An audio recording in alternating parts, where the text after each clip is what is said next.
Headlines are quick to point to agriculture as a major source of our environmental problems, encouraging consumers to make environmentally conscious food choices. The reality is consumers are increasingly interested in the impact of their food choices on the climate and environment. Research among 1,000 US consumers in 2020 found that 70% were at least somewhat concerned about climate change. 52% of those, at least somewhat concerned, said it sometimes impacts their food and beverage purchases. 19% said their concerns always impact their food and beverage purchases. So what does this mean for the beef industry? When we hear about cattle and gas emissions, we're typically thinking about greenhouse gas emissions and the issue of climate change. When it comes to beef cattle production, typically the gas that is of most concern is methane gas, and especially the methane that comes directly from the animals, or enteric methane, essentially cow burps. So methane gas itself is a potent greenhouse gas. Cattle, in terms of their contribution according to the EPA, the methane that they naturally belch out, they emit about 2% of US greenhouse gas emissions. So if we take a step back and think about this issue, when cattle eat plants in their feed, they're consuming carbon that was recently in the atmosphere in the form of carbon dioxide. Those plants take up that carbon dioxide in photosynthesis, then the animals eat that carbon.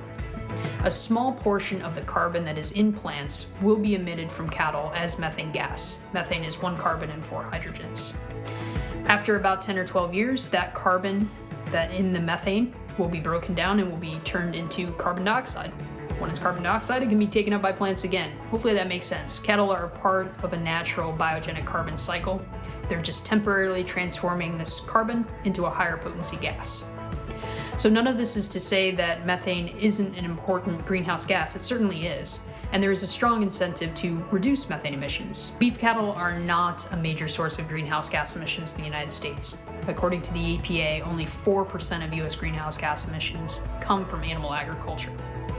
So this isn't a big issue in terms of our contribution or animal agriculture's contribution, and beef specifically contribution to climate change.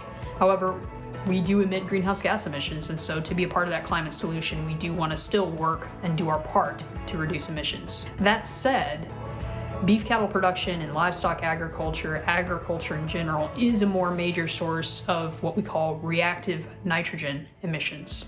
So reactive nitrogen is all forms of nitrogen other than nitrogen gas, which we are breathing in and out right now. It's about 78% of our atmosphere. So reactive nitrogen emissions, we are a major source, and the biggest reactive nitrogen compound that does get emitted from beef cattle production is ammonia gas.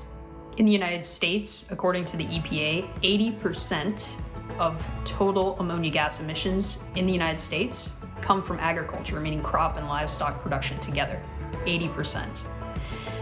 When we think about just animal agriculture and animal manure in particular, so not just cattle, but across all livestock species, about 58% of total ammonia gas emissions in the United States come from animal manure.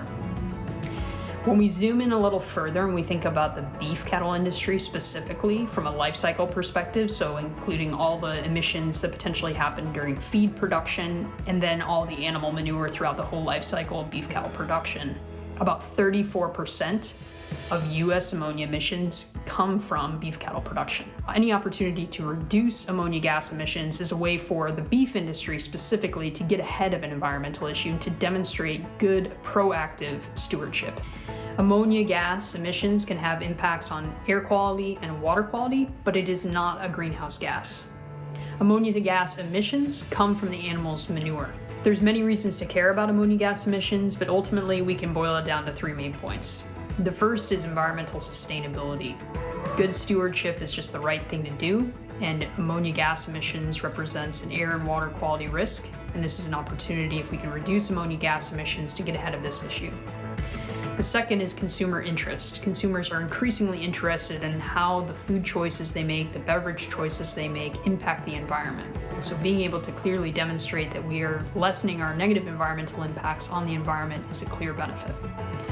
The last is that ammonia gas emissions truly represents a loss of input dollars.